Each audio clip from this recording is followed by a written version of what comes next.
और गन्ना किसानों की जो समस्याएं हैं, परेशानी है, इस कोरोना काल में और ज्यादा बढ़ गई हैं। इस पर और ज्यादा बातचीत करते हैं। हमारे साथ किसान नेता भारतीय किसान यूनियन के धर्मेंद्र मलिक हमारे साथ जुड़ गए हैं। धर्मेंद्र जी, स्वागत है आपका किसान बुलेटिन में।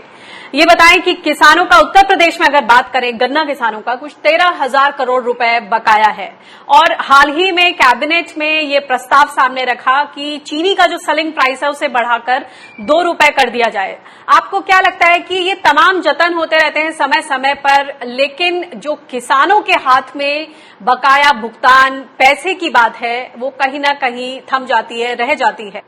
मैं आपको एक बात कहना चाहता हूं कि सरकार बड़े दावे करती है कि बाजार में लिक्विडिटी होनी चाहिए, नकदी बढ़नी चाहिए।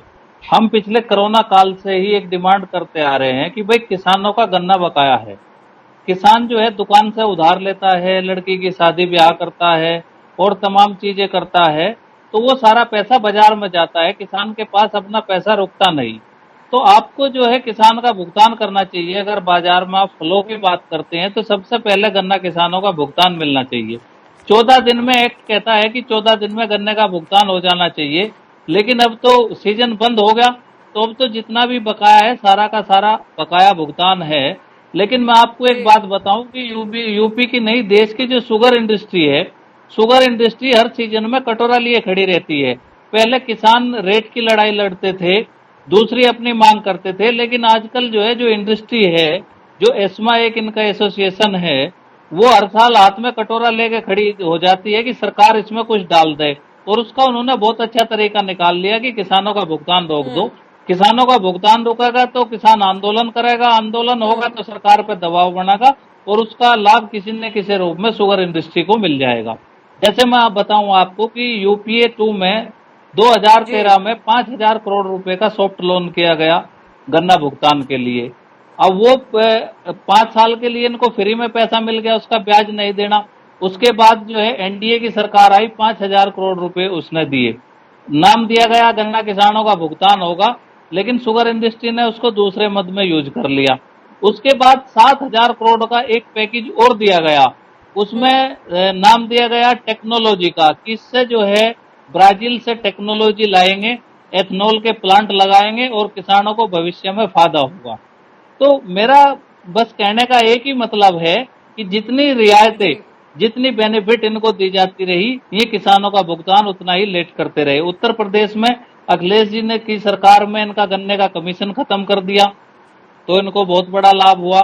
उससे पहले जो है उत्तर प्रदेश सरकार ने कई ऐसे छोटी छोटी रिबेट दी जिससे इन्हें करीब 4,000 करोड़ रुपए का लाभ हुआ।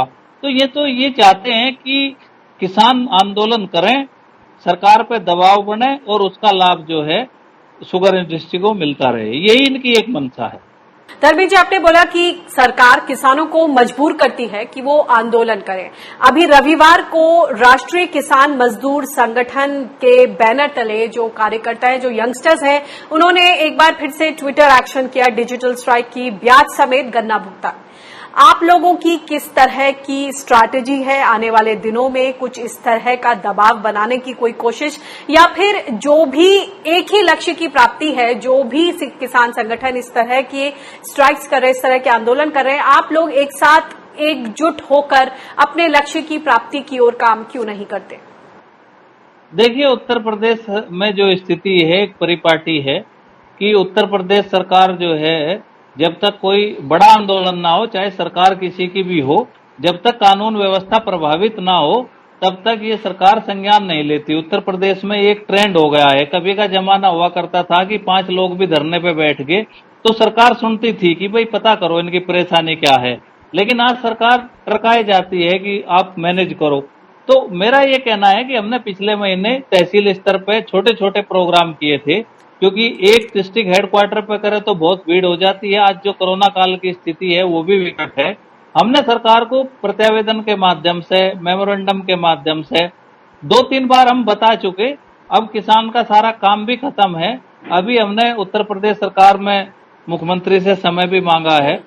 हमारा उनसे यही कहना है कि भाई आप जो है गन्ने का भुगतान कराए। आप गन्ने का भुगतान नहीं कराते तो अब ये है कि अगले महीने से इसके लिए बड़ी मुहिम एकजुट होकर कोई शुरू की जाएगी और गन्ना आंदोलन के लिए तो फिर बड़ा आंदोलन, अगर भुगतान अब ये नहीं करते तो इसके लिए चाहे कितना भी बड़ा आंदोलन करना पड़े। रोड रोकने से पहले सरकार को समझ नहीं आता।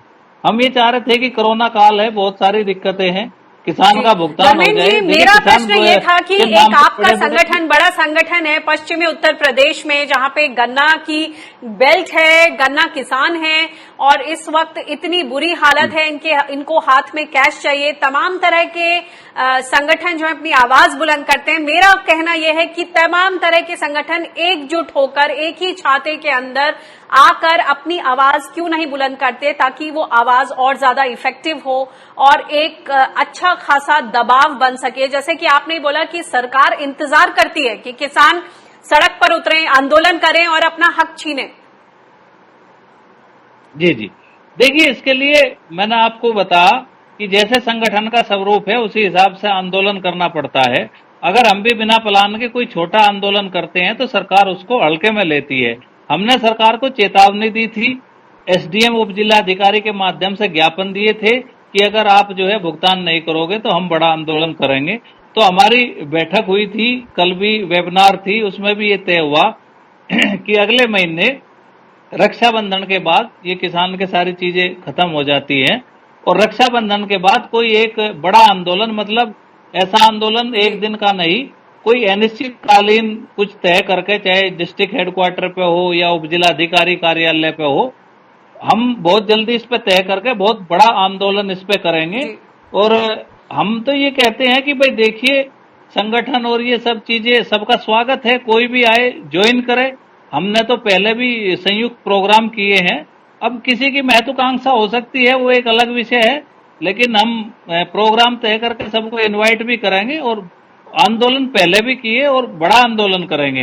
देखिए, पहले उत्तर प्रदेश में गन्ने के भाव का आंदोलन होता था, लेकिन दुर्भाग्य है किसानों का, बहुत बहुत धन्यवाद आपने गन्ना डाल दिया, अब आप उसके बकाये को भुगतान के लिए आंदोलन करना पड़ता है। तो ये सरकार का और फैक्ट्रियों की जो मिली भगत है, हर साल ब्याज माफ कर दिया जाता है, तो ये आपस का जो, मतलब मैं बताऊं आपको, मुख्यमंत्री जी से हमारी बात हुई उत्तर प्रदेश के पिछली बार, उन्होंने कहा कि नहीं, अगर भुगतान रेट बढ़ा दिया तो उद्योग बैठ जाएगा। मतलब ब्यूरोक्रेसी आप देखो इतनी हावी है कि मुख्यमंत्री को भी ये समझा दिया कि अगर बहुत ज्यादा सख्ती की गई तो ये शुगर फैक्ट्री बंद कर देंगे, और उनको ये भी बता दिया कि उत्तर प्रदेश में एक्सेस गन्ना है, बड़ा कानून व्यवस्था का सवाल आ जाएगा, धीरे धीरे इनसे भुगतान कराएंगे और धीरे धीरे सब फैक्ट्री चलाएंगे।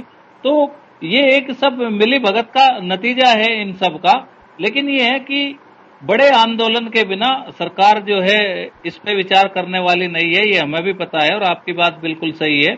और अगले महीने हम गन्ने के विषय को लेकर, कहीं ना कहीं आप बोल रहे हैं कि उंगली टेढ़ी करनी पड़ेगी और तभी जाकर किसानों की बात सुनी जाएगी। बहुत बहुत शुक्रिया इस बातचीत के लिए।